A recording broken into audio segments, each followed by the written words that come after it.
Welcome to the morning shoot around here on the Athletic NBA Daily's YouTube feed. We are live. If you're listening on the podcast feed, we'd love to see you. Join us. All right, have somebody in the chat telling us this is not a morning shoot around. This is happening in the afternoon throughout most of the country. We know. It's morning somewhere. It's morning here. That's right. It's always morning on the morning. West Coast. West Coast bias is still alive. It's like the whole it's happy hour somewhere. I gotta say, I love that in the chat we have evening in Spain and France. There you go.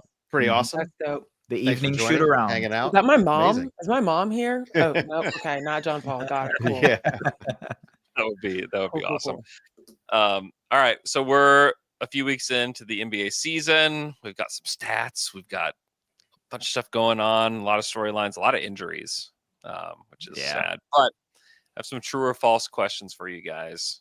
And listen, we got time, so don't feel like you guys got to rush through these. We can explore the studio space with these questions. Okay. First one. These are the top 5 teams, and this is the correct order for the top 5 teams. Okay, are we ready? Okay. Thunder number 1, Nuggets number 2, Rockets number 3, False. Pistons number 4, False. Knicks number 5. This is the top 5, and this is the correct order. True or false? This is by net rating. False. NBA.com anyways. I feel like this is false, False. but it's not terribly off. I'm willing Wait, to by accept net the first rating? two. I think it's true. Wait, I mean, I'm asking you, this is the net rating. Oh. Yeah, I was like, statistically right now it is Statistically. true. Yes. Yes. The top 5, but are these actually the top 5 teams in the NBA? That's my question to you guys. No. yeah, false. I don't think Man. it's true, but I don't think it's off. All right, where is it? Where do we differ from my list? Thunder, Nuggets, Rockets, Pistons, Knicks. So I think the Cavs should be here. Okay. Is where I would put them. And over the Knicks. I would probably put them over the Pistons at this point. I think the Pistons look Really? really good. I just think the Cavs have been decimated by injuries, and they have Mhm. not had a good start to the season. Garland played like 2 games, 3 games, and then got hurt again. They're working to experiment with Evan Mobley, and honestly, the experimentation has been slow to start. Like, they are working through the kinks. I actually think that's good for them in the long run, but Yep. I think they are taking this season to experiment as much as possible. And so that net rating might not be there this year, but they are definitely a top 5 team to me. So by the way, I agree. Like, you guys know how much I love the Pistons. I think the world of the Pistons, but I just think the Cavs, push come to shove, are the better team. That's what I said. This So, year for them it's kind of like that title year for the Bucks, where the Bucks had so much regular season success, and then they got to the playoffs and they had no curveball. Like, it was fastball. Yeah. And then they kind of played around all year that season, trying to figure out what worked. How much can Giannis play the 5? I mean, and this is pretty similar to that. I would say I like that Bucks team better than I like this Cavs team. I agree. Especially come playoff time. Because they have Giannis, right? That team yeah. had a fire number 1 Yep. option. They don't have that with the Cavs, right? But I agree with you there. Yeah, I think that's a good call. I will say there are people saying the Pistons have been injured too. I agree. Shout out Dennis Jenkins, who's been awesome. They've had other guys step up. Tobias Harris hasn't played in a couple weeks. Isaiah Stewart just came back from injury. Cade just came back from injury. This team is rolling, and they honestly might end up being first in the Eastern Conference when it's all said and done, like record-wise, net rating-wise. We've seen this a bunch of times over the course of the last, decade, where there will be just one dominant Eastern Conference team. I think of the 2021 Heat, the 2016 or 2015 Hawks. Not to say they are that caliber of team where they're kind of paper tigery, but just that they have this like surefire identity that helps them win games. Honestly, even the Cavs last year, won 64 games, but come playoff time, there were some questions. Yep. I don't know. I think the Pistons are a very good team. They're obviously incredibly young, but I would still have the Cavs over them as the top dog, if you will. Yeah. How do we feel about the Cavs shift in the way that they're playing on the offensive side of the ball? Because like they are taking a lot of threes, Mhm. and it feels like they're trying to like copycat the Celtics in some ways, and abandoning like their and some of like their dribble drive game is just that they only have one guy that can drive the lane, and also that guy has not been driving like he has in the past either. Yeah. In Donovan Mitchell, I just wonder how we like feel in general about the way that the Cavs have looked offensively, because it has not been anywhere near what they were last year.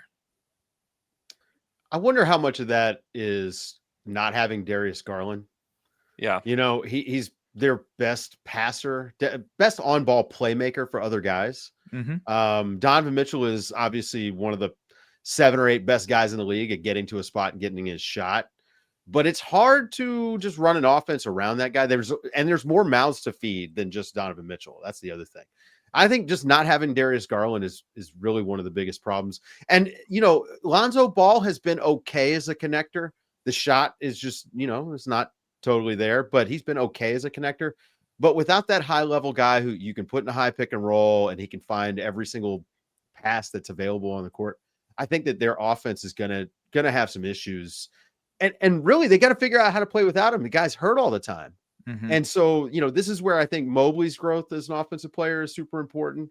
They need him to be able to do more with the ball in his hands, you know, and attacking, which I think we've seen a little bit of. But I just think it's Garland's absence. It's hard to judge them. I mean, they've been hurt.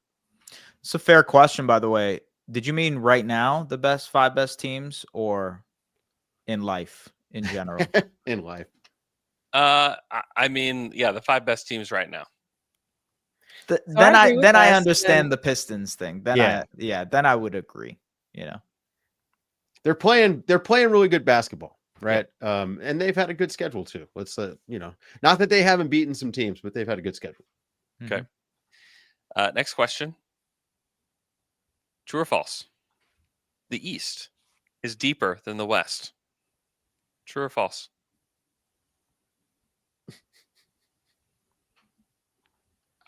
False. false.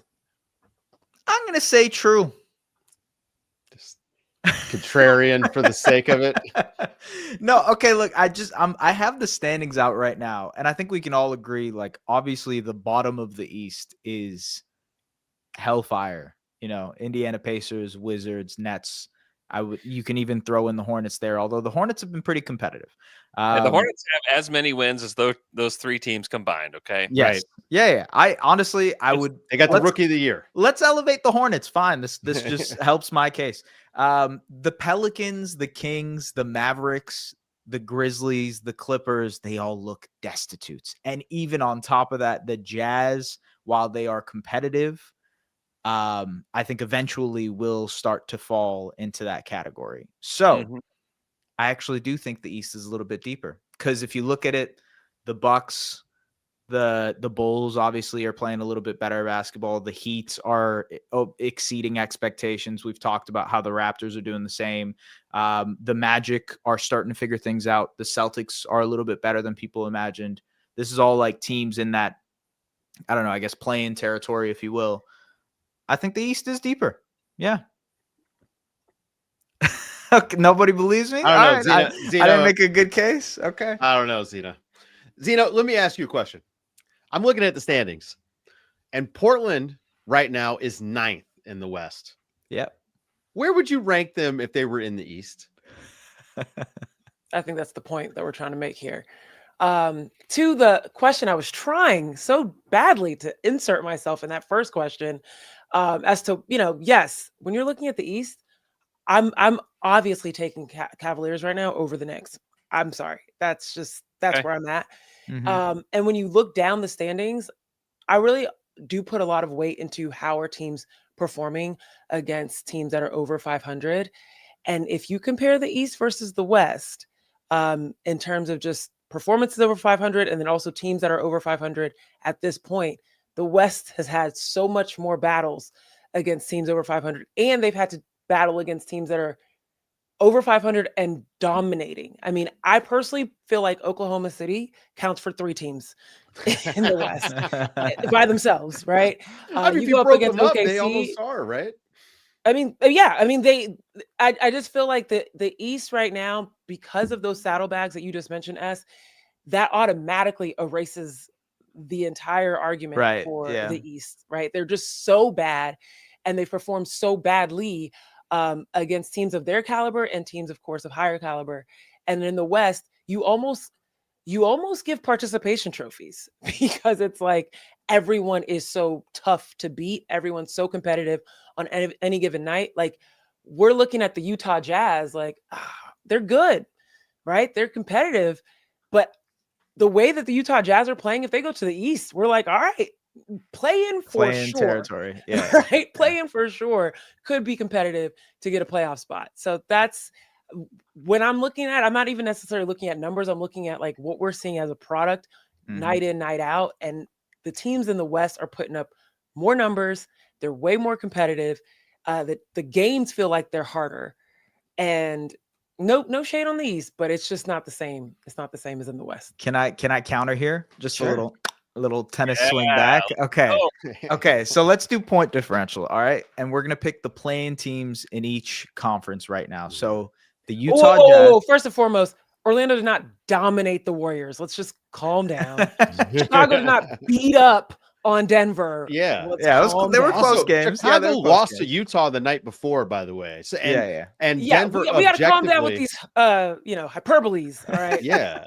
We're using some interesting words here, guys, in the comments. But okay, all right. The Lakers. Look. So playing territory point differential wise in the West, you've got the Utah Jazz, the LA Clippers, the Portland Trailblazers, the Golden State Warriors, and the Phoenix Suns. Okay. In the East, you have the Milwaukee Bucks, the Chicago Bulls, the Orlando Magic, the Sixers, and the Hawks. Which group of teams is better, in your opinion? Ooh.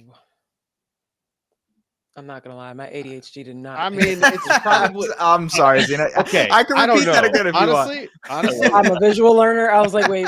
I would say that the East is probably a better group. That's my case, right? Yeah. Like, because Utah is tanking. All right, they're gonna be bad. We already know that. It's built in, and maybe that built-in bias is the problem. But Portland is not, and Portland, I would put them. They're probably 4th or 5th best team in the East if they're over there. I mean, I guess it depends on Giannis, right? Yeah. They're good. The West is tough, but the East, the top half of the East is pretty competitive. Very good. The bottom of the East being so bad really drags it down. And that's where, they get to beat up on these soup cans all the time. You get the Brooklyn Nets 4 times a year, right? Like, wonderful. No wonder Boston wins 65 games a season. They get 4 times with the Wizards, 4 times with the Hornets, 4 times, and the Sixers when everyone's broken down and not playing. Yeah. This is the thing that makes the East kind of fraudulent. And then when you look at the fact that we're now a month into the season and you still got 2 teams in the East with 1 win, there's a lot of people that are starting to point out that the bottom right now of the NBA is worse than it's ever been.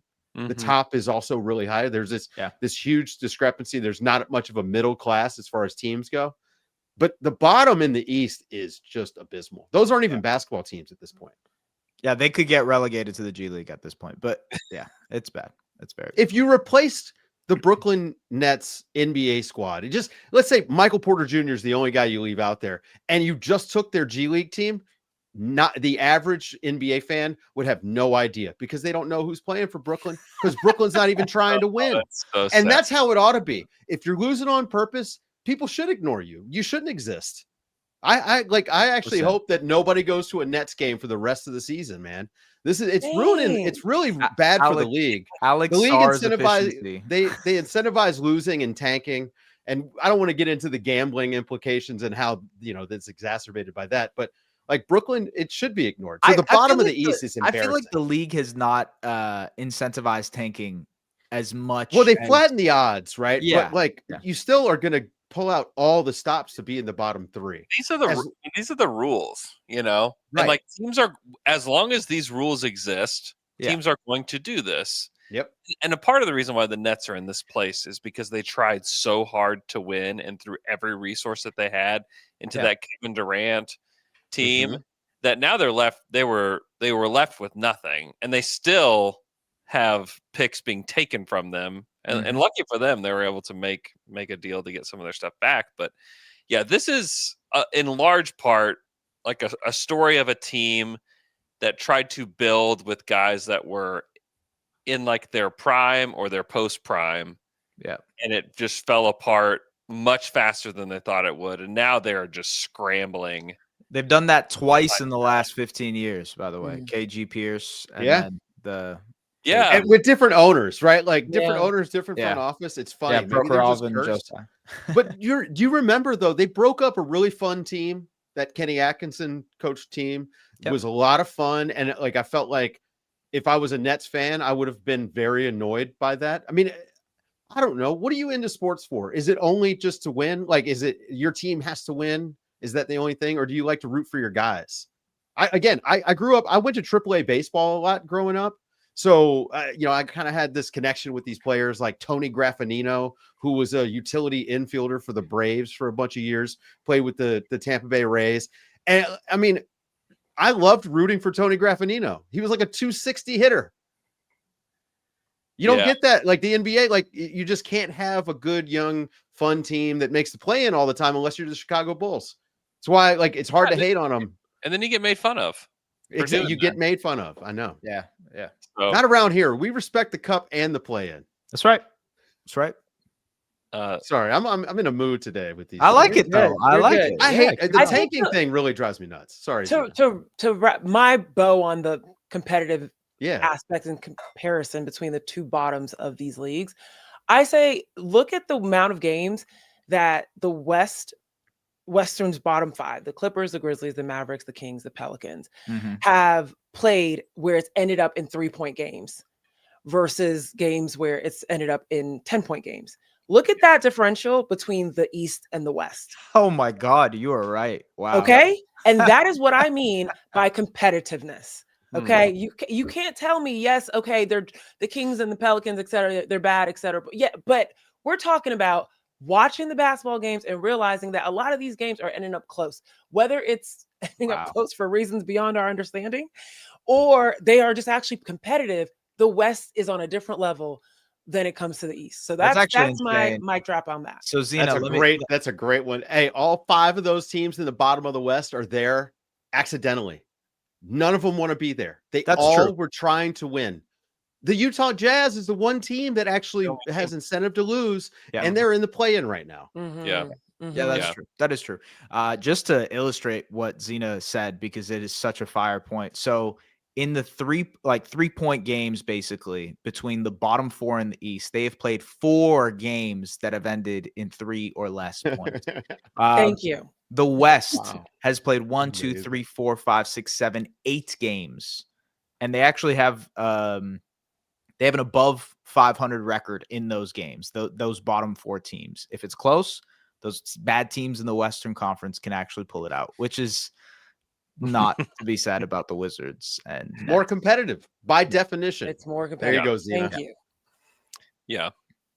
By the way, I agree that the West is much better than the East. I've heard people start saying that the East is better than the West. I'm just loving people that Andrew is like throwing these grenades and then just stepping back. Yeah.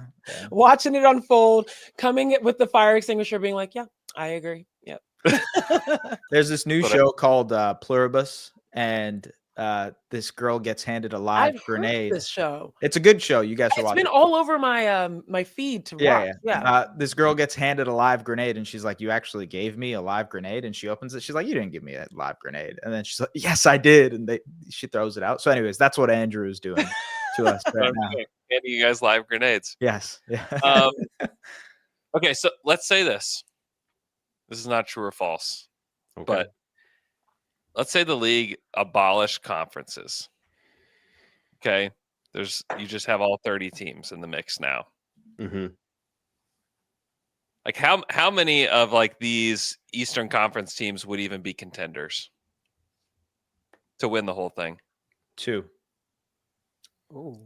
Like legit. Like you would say, I think that they have a better than 10% chance to win this whole thing. 2. Yeah. I would say 1, actually. Wow. Okay. Yeah. I have the Cavs as that team and nobody else. The Cavs. Yeah. I have the Cavs and Knicks. I can't take the Knicks out of that equation. I'm gonna stick with 2. Yeah, I would have the Cavs and the Knicks. I just don't quite trust the Pistons yet. Yeah. They haven't done anything in the playoffs. No, they have to. And the Cavs haven't prove either, themselves. right? But they're the team I trust the most. That's the thing. And I'd put them, man, I would put them, if I was going down the list, I'd have them behind Oklahoma City. Like if I'm saying they're going to play in the finals, OKC wins, Denver beats them, Houston beats them. I think the Lakers beat them. I think the Spurs, it's 6 or 7. And wow. depending on what Wemby's doing, I think the Wolves beat them because, again, like once you get to playoff time, having a guy like Anthony Edwards just matters so much. And not that Donovan Mitchell can't do things like that, but I just don't. I don't know. I don't trust the Cavs in the playoffs yet, but they would be the one if I was saying, hey, one team in the East has a chance. Yeah. What's keeping you from trusting the Knicks? Is it just hate or what? Oh yeah. Just hating on the Knicks. They still call them out, Andrew. I mean, what are they gonna do defensively with Brunson and Karl Anthony Towns on the court? Yeah, they're gonna get cooked. What they need is Mitchell Robinson to have a new body. Yeah, really. Yeah. I mean, if they could trade, and maybe they're a team that makes a move and can trade for a center to play next to Karl Anthony Towns. I mean, maybe are they an Anthony Davis trade destination? I don't know. I don't know how, right? Like Josh Hart and Mitchell Robinson contracts work. You know, I mean, in which case, then I feel a lot better about them. That offense is crazy though. So you know, and offense wins championships. I think defense also wins heard that one. Defense wins games. Offense wins championships. We just saw the Thunder. We just saw the Thunder very emphatically win defense. All right, we're gonna see the Thunder do a lot of things that defy convention. Okay, we're gonna just see that they shot like 5% from 3 in one of those finals games and won the championship. They're gonna shoot like 28% from 3 for the season and win 75 games. Yeah. Wait, this is a good point, and I actually felt this when you first asked the question, Andrew. I feel a little crazy, but I'm not ready to count the Celtics out. I can't do that. I'm just because this on the break pod just threw that out there. Mm-hmm. If Tatum comes back healthy, you just never know. You just never know. And I mean, I doubt they're going to make a move or anything at deadline, but they know themselves so well. And there is something to be said about knowing your identity, knowing your system, playing quote unquote boring basketball. Like it can run some teams down. You could take the quotes out. Let's be real. Guys, I put air quotes up as the saying, put those down for the boring basketball. I think if Tatum came back and he was healthy, and if they dealt for a big, because I think that they are struggling with the bigs. Yeah, Nehemiah Keita, much as I love him, it has been good though. He's been good. It really good backup. Those type of players can get exposed in the playoffs. Yep, they can be schemed for, they can be exposed, and we've already seen folks be able to do that with Nehemiah Keita and get him in foul trouble and get him mixed up in pick and roll schemes and stuff like that. So, as much as I do love him, and we do have almost the same last name, I just I don't know. I don't want to count the Celtics out. There's just something about I have no problem counting the Celtics. Yeah, I just very don't find this realistic. The Tatum coming back thing, it's like the Kyrie thing. Like medical science in this country is halted anyway. But I just don't know for NBA how players. Yeah, that's fair. They always go to Germany, and they can go to Germany. Yeah. But I just don't listen. 10 months removed from an Achilles tear, if he did come back and was able to like run and be healthy, he's not going to look like Jason Tatum. We know that guys coming back from injury, it takes a while before they're themselves. So unless he is first case ever of this, I just don't know. NFL player that came back making sense. There's like a crazy from Achilles. Yes, there was an NFL player I that came remember- back from a crazy like Achilles injury and like played and was running. And I can see the video where he's like doing drills and jumping over things. I remember Adrian Peterson, who was a running back. Sure, He yeah. had an ACL tear and came back like in the same season. But I mean, Christian NFL, let's McCaffrey? be honest, like, I mean, that's a different breed. Yeah. That's like, I don't even, those guys, the stuff that they put their bodies through makes no sense. Yeah. But I don't know. I just have no expectation that Tatum's going to come back this year, period. It honestly, it doesn't make much sense if you're the Celtics. It's, just take the year off and come back next season and be healthy. And get a good draft pick, man. That's the other Cam thing. Akers. Cam Akers came back Cam Akers. 5.5 months. There it is. After his Achilles. 5.5 is nuts. Crazy. What in the That world? I mean, what are we talking about, right? Like I was like, there's a guy that did this and it was ridiculous, and he played well. He told them to just chop out his Achilles and let me play. That is nuts. Oh yes, and Just Charles go Smith get a was the other leather one. belt and let's Cam Akers for sure. staple that Yeah. in there. Yeah. They used what's that belt they use in cars for your that's what they use. Yeah, The fan belt. Yeah, I'm Those not aren't saying tough that though. Jason Tatum's going to be Cam Akers, but Yeah. who knows? There's monotony. That's what it is. I was trying to find the word about Boston that you can trust monotony. You can trust that continuity in that. simple. And so that's the thing that, people are talking about. Oh, how are we slandering the Pistons? We're not slandering the Pistons. Trust me, we're not. It's just, you do have to prove yourself and able to be able to be in those conversations. And you might not find a national podcast that likes the Pistons as much as this one, right? we love the Pistons. Exactly. We love the Pistons, but they're still not proven yet. With the Pistons, what they're going to do when teams take away Cade and when they, you know what I mean? Like what's the next evolution for this team? Yeah. Right. If anything, we talked about this last night, but they're one of the teams where, like, if they make a big splash move, then you're in that conversation. Right. Now you enter, because they have the capability to do that. They have the flexibility, they have the cap, they have the trades, contracts, etc. They have the picks, they can do it. Just depends if they want to. Hey, have we just forgotten that Kawhi Leonard exists, or is that just me? No, he's forced us to forget about him. Yeah. It's kind of crazy. I was just reading the comments, and someone was talking about the Clippers have no star power, and I'm like, it's kind of true. They don't. James Harden's not a star. Okay. I mean, he's been great, but he's post prime. Come on. I mean, like, James Harden's not winning you a title. He's not going to win you a playoff series at this point. No. He's a complimentary player. He's a bit more than that, but he's second best, third best guy. He just went from like 2 steps down like 30 steps. Yeah. Not winning you a title. He's a complimentary player. It's like he's He didn't step. He slid. He just somebody who's better than him on the team, right? That's my point. Yeah. No, I think that's right. And for Boston too, like, I agree. Like, in theory, they should be tanking. It's almost over. I don't think they can. That's true. Yeah. That is true. You put too much in, bro. They're TGTT, too good to tank. Okay. Yeah. Well, you can't catch the Wizards, Pacers, and Nets. No, you can't. They can't catch the Kings. But this is that's the other thing. Like, they can't catch any of the West teams either at this point. No, it's that group is solid. Like Indy, Washington, New Orleans, Brooklyn, Sacramento, like, those teams are solid. Dallas is gonna have a bad record. Oh yeah. Mm-hmm. I'm not even gonna lie to you guys. I was very confused because when you said they can't catch, I was like, the reverse tank race. Oh yeah, tank race. I race. was like, wow, okay, got it. I'm caught up. Don't worry, my bad. But at the same time, look, On the Break Pod makes a good point. You just need a little bit of a chance. The Hawks showed us that. The Mavs showed us that. You can be in the play-in and bounce and get yourself a pretty good pick. That's true.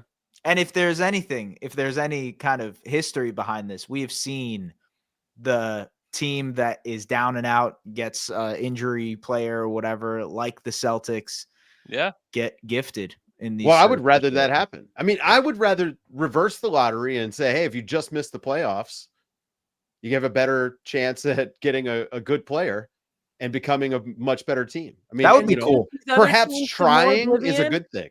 they just be deeper and deeper into oblivion. I'd be so sad for them. Try harder. I mean, I just don't. I'm not into the not trying thing, and it's not the players. That's real. Right? Like I don't even need to That's put this real. out there, but why not try? That is kind of a cool idea. Have some shame, and now you'd have to do it in a way that there's got to be a cutoff point or something like that, because otherwise, guess what? Teams will tank out of the play-in too. Mm-hmm. They do that now. Yeah.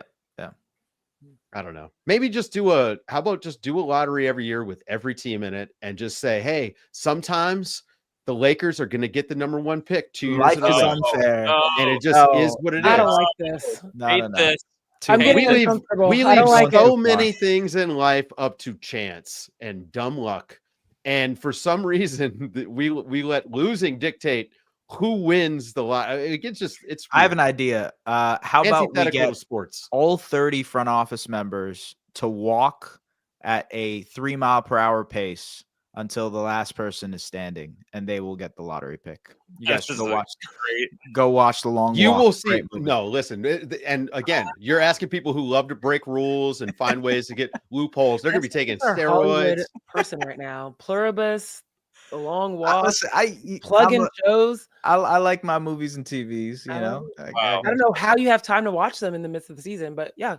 I don't sleep. That's the way. Yeah. Lack of sleep. That's the way. Okay, we're going to take a quick break. We'll come back and we'll answer a couple more true or false questions. All right, we're back from that break. All right, true or false? Oh my God. So true or false? Loud, Zena. Wow. True. Listen, the break wasn't long enough. I need a sip of water, okay? No water. I was on a podcast once, and someone started eating a banana. That's a crazy move. That's awesome. Insane. That's a crazy move. Of all the things. Of all fruits. Insane. I almost just spit out my water, Dave. I mean, yeah, that's a wild one. Oh, the timing. Whew. Great. That is a really wild one. That's reckless. Okay. Reckless decision. Okay, true or false? The team that is most desperate to win this lottery of all these loser franchises is the Brooklyn Nets. True or false? Oh, false. Oh wait, sorry. Desperate. Yeah, true. I think desperate is true. I think that's true. Kind of what I just said before, right? Like for those reasons. You know what? But what about the Pelicans, though? I mean, well, actually, never mind. I actually think it's a tie. Win it again? No. They can't. They can't win the lottery. They can't win it. Yeah. They can't. Unprotected pick. It's unprotected. Yeah. It's not even protected. Yeah. Golly. Now, that's a loser team. That's really a loser team. The Kings. You might be right, Zena. I think it's the Kings. The Kings are not a bad pick. That's a good one, make too. the case for the Kings. Make the case for the Kings. Let's hear it. But over the Nets? I know. And you know what's so funny is that my reasoning for the Nets has less to do with them and more to do with their sister franchise. Like the New York Liberty are just killing it in comparison to them. And it's just like, come on, keep up with the family dynamic here. Like do something. Right. The Kings, man. I just feel like we were just lighting the beam. Right. And now they've become what we're calling them the Chicago Kings. And their identity is lost, and it's weird. And they wish they were the Chicago Kings right now. I know, like record. Yeah, well, maybe just move the Kings to the East. Been a period of relevance for them since the Beam, and then before that, Chris Webber. Like, you know what I mean? It's just been a while since the Kings have been able to. That fan base deserves something. I feel like I'm putting on a very emotional voice right now. So it's a very special episode of the NBA Daily. I think I'm thinking about Deuce and Mo. The Kings have caffeine pills in their locker, guys. You not think about Deuce and Mo. Come on. They went from lighting the beam to lighting the beans because they stink. Shout out to Jared Weiss. Shout out to Jared Weiss. Made a bean joke last night. Yeah, we were talking about beans and fiber, and then he just came in and just started making bean jokes. So I think I think it is the Kings. Zena, I think you're right. It's this. They aren't stinking on purpose. No matter what they try. No, they would like to be good. Yeah, bless their hearts, right? I They're mean, going to get people. Like they've gone out looking for help. It's just not come to fruition. Yeah. Do you have any friends that like date around, but like it's like they have awful taste? Yes. Like, man, why is this person so loud? Man, this person chews with their mouth open. What are we doing here? That's They're basically George how the Kings Costanza go and right find there. players, right? Yeah, Just no taste whatsoever. Like, just absolutely blinders on. They see one thing they like, and they're like, you know what? Hey, Zach LaVine, he can score. Points per game, baby. That's it, You know right? what? And I actually really love this analogy for even a deeper level to it, because when you date people that like, chew with their mouth open or they're loud, that doesn't mean that they're bad people. It just, there's something that doesn't fit. No, it's right? not true. They are bad people. I mean, yeah, maybe relative. I'm kidding. Relative to who's listening, but it's just like, it's not like we're talking about someone that treats waiters bad or that like is mean to their mom. It's just that the thing that they do is annoying and doesn't fit, right? And I feel like that there's something to be said about the Kings and the people that they've brought in have been good other places. They have done good things other places. It just hasn't created anything great in Sacramento. Can I be the like the Nets? So I'm debating between the Nets and Kings right now because I was looking at their stuff. Okay. The Nets have their own pick this year. Yeah. But next year it is a pick swap with the Houston Rockets. So they don't own their own destiny. That's getting swapped, baby. That's swapping. That's getting swapped. Yeah. Okay. And the Rockets are somehow going to get a pretty good pick there. On top of that, the Kings own their 2026 pick. They own their 2027 pick. They own their 2028 pick. I think they don't own I think it's 2030 something. I don't know. They don't own one of their later ones, but they're pretty safe for now. So they can tank for a while. The Nets, however, have to get a good pick in this draft because 2027 they're not getting a good pick. They need Darren Peterson so bad. So that would be my thing there. How do we feel about that? Yeah, I tend to agree that they're the team that has screwed themselves over probably more than anybody in the past, and they don't really have anybody. The Kings do need a young prospect. Who's like their best young prospect? I guess like if you still think Keegan Murray's a young, I guess he's hurt a lot. Like, yeah. Keegan Murray is what, 25, 24 at this point? Yeah. I was gonna say how old is Keon Ellis, but yeah, Keegan Murray is 25. Keon. Also, on the break pod mentions that Mavs own their pick this year and don't own their pick for the next 5 years. So maybe the Mavs also. Yeah, they already have Coop though. Yeah. There's no future in Sacramento right now. No. Yeah, there's not. Yeah. And that's really tough. Yeah. Yeah, they could use some luck. Let's hold on. Let's do a tankathon spin just for fun. Okay. Ooh, okay. I like it. Just because I like to do tankathon spins, okay? Okay. All right. Well, because you are heavily invested in this year's tankathon spins. I'm heavily invested in every tankathon, but this one, yes. All right. I'm so grateful for you introducing me to this because I did not know about that. It's magic. It's magic for bad teams. For people who cover bad teams, it is the greatest thing of all time. Got it. Yeah. I passed on the tankathon addiction to my oldest son, and he spends a lot of time on tankathon as well. So shout out to the people at tankathon. All right, here we go. Lottery simulation. Sacramento Kings There we go. Congratulations. Woo! By the way, the Celtics jumped 10 spots to the 4th pick. That is number 4. There you go. So Kings are, for our audio listeners, we did a tankathon spin. This is fake. This doesn't amount to anything, but it's just kind of fun. 3, y'all. Kings, Wizards, Mavs. So the Mavs jumped up. Mm-hmm. Celtics, Pacers fell. This is what so sucks for these teams that are in like the top 5. Look at where the Nets landed. The Nets fell to 7. Yeah. The Grizzlies fell to 8.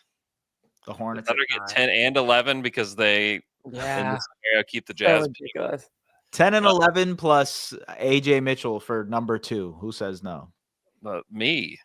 AJ Mitchell. Get out of here. All right, fair Get enough. out of here with that.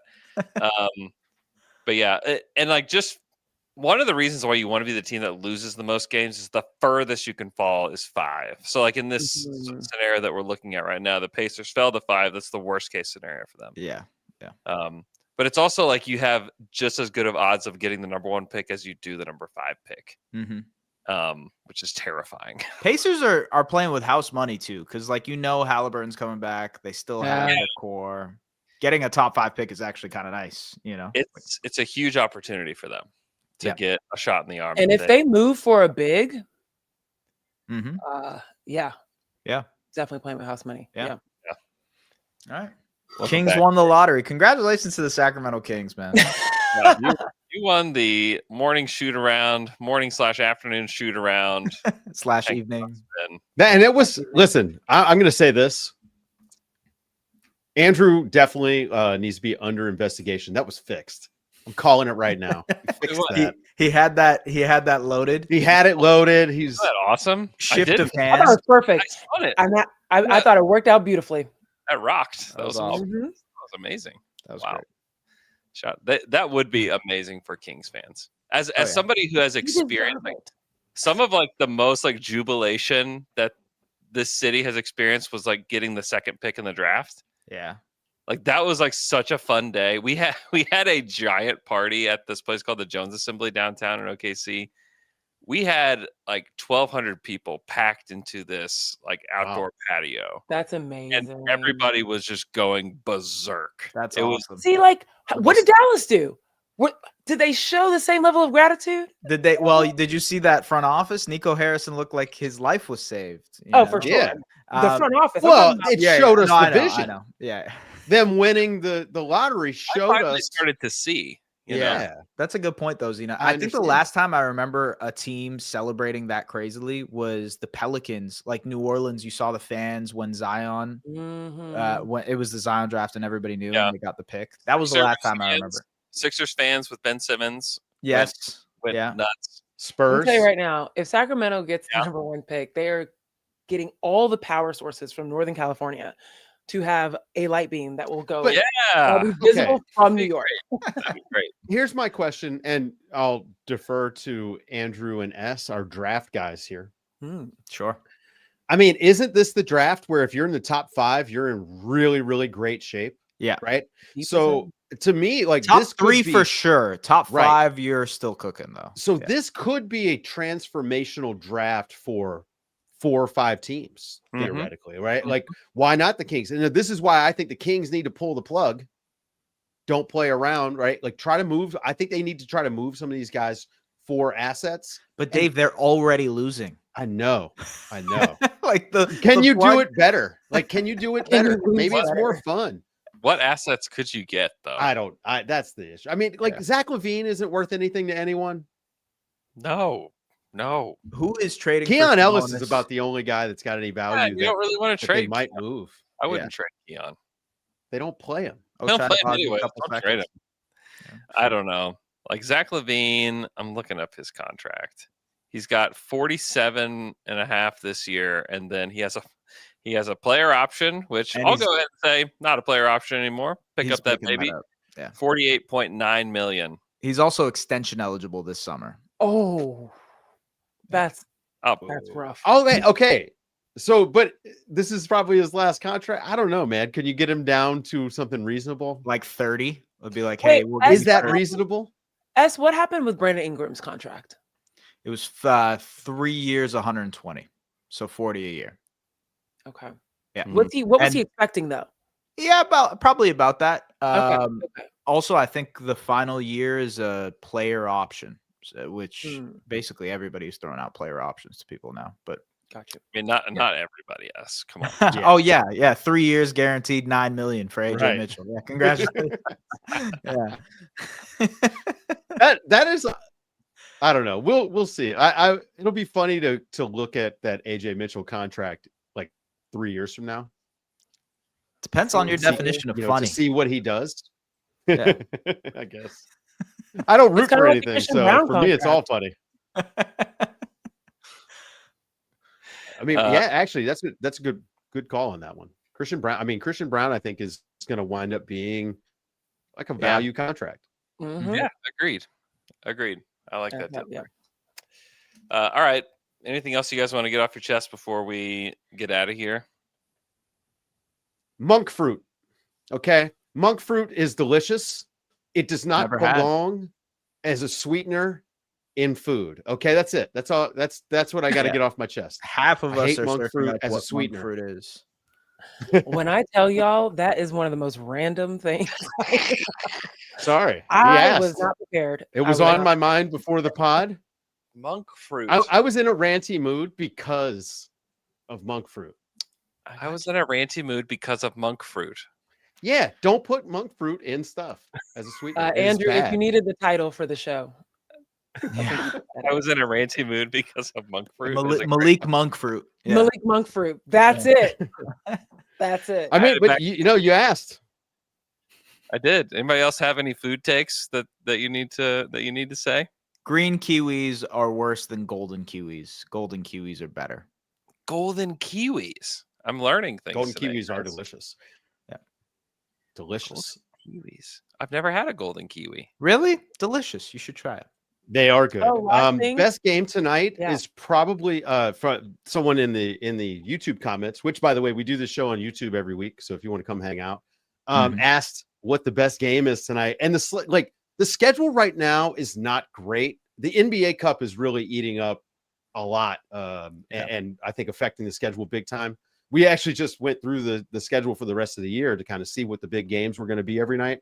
Tonight it's the Rockets and the Cavs. And I know we kind of made fun of the Cavs a little bit for not being able to get over the hump, but this is the kind of game where the Cavs really have to figure out how to win. It's another team that can play big. We watched them get outbigged. They're down a couple of guys. So I'm looking forward to this game. Plus, we haven't seen the Rockets in a few nights and they've been electric. Yeah. Number one offense. Yeah, I'm just Sixers Raptors also a good one. Just if you want a nice little early game. Oh yeah, that's nice a good little, one. I'm excited for that one. Nice little 7 o'clocker. some of these golden kiwis have red centers. What do you know about that? I have no idea what you're talking about. All golden kiwis I've had have had like white centers. Red centers? Really? Yeah, I'm looking at one right now. Oh, you're right. I see that. Haven't tried it. I wasn't aware. So there's apparently 3 different types of golden kiwis. There's red, yellow, and green. Yellow is the one I'm talking about. Golden kiwi. Okay, we have officially gotten off. yeah. Zena's like, come on, let's. No, I Yeah. got 6 jobs. All right, now it's We're your looking turn. for a cereal sponsor, by the way. Just as long as it's nothing with monk fruit as a sweetener. That's it. Shooty hoops. Literally, Shooty Frosted Hoops. That's coming soon from the Kellogg's. NBA Come on. Daily. Zena, you have to give us a food take before we go. Oh my gosh, a food take. Holy crap. You know what? Festus Azili has been bringing random snacks and foods to the studio for us to try. Part of Festus Feasts that he's been doing. Cool. And we got a package out of like an Asian type of snacks package. Yeah. Had these garlic steak lays. Could taste the beef. Wow. Really? It was the wildest thing. Good? I was like, is this like a Was it good? Did you like that? I mean, I was like, I was fine on them. I would not Yeah. be eating chips that give me beef flavor though. Yeah. It's Yeah. just like- it did make my mouth water though. You could taste the beef. It was You very- wanted steak afterwards? You're like, Yeah. oh my God. Yeah. yeah, it was very strange. But Wow. very Zena, good. you traveled a lot around the world. You ever tell your friends that we're kind of gaslit here because other countries have so many amazing flavors of potato chip Oh, yeah. or We're actually chocolate quite bar or whatever, right? Like Yeah. yeah, Mexico Yeah. has great potato chips. makes by you the way. think. Mexico is great. very limited in the amount of snacks that we have. Very limited also in the ability to make these snacks healthier. True. Like there is a way to still have great sugary cereal and bad chips and all these different things, Monk and fruit. them not be Not monk fruit. Anything Monk but monk fruit, fruit. so yeah, that is my food take. That's a good point. Really That's a good one. Okay. Yeah. Shout out to Lawrence Field. It says Cinnamon Toast Crunch. Woo, that's a good one. That's You know right. what? Captain Crunch, cinnamon toast, frosted flakes. We are a morning podcast. We should have some cereal. Can you imagine us crunching into the mic? Absolutely not. Hit me up, Kellogg's. Hit me up. You know, I used to have cereal so much as a kid that I am now almost basically allergic to cereal. Okay, Andrew, wrap it up. Because now, Yeah, I think that's officially the end of the that show. needs to be discussed offline. Are you okay, S? I'm no What? longer okay. No, yeah, no. Well, I don't have cereal anymore, so now I'm fine. But yes, Poor guy. All right. I love Well, it. I'm so sorry. thanks so Cinnamon much for Toast Crunch is listening great. Yeah. to the morning shoot around. Please go and like the video on YouTube. We'd appreciate that. Leave us a 5-star review and mention the morning shoot around. We'll read it on the show if you mention the morning shoot around. So hope you guys enjoy the rest of your day. We'll talk to you guys again tonight.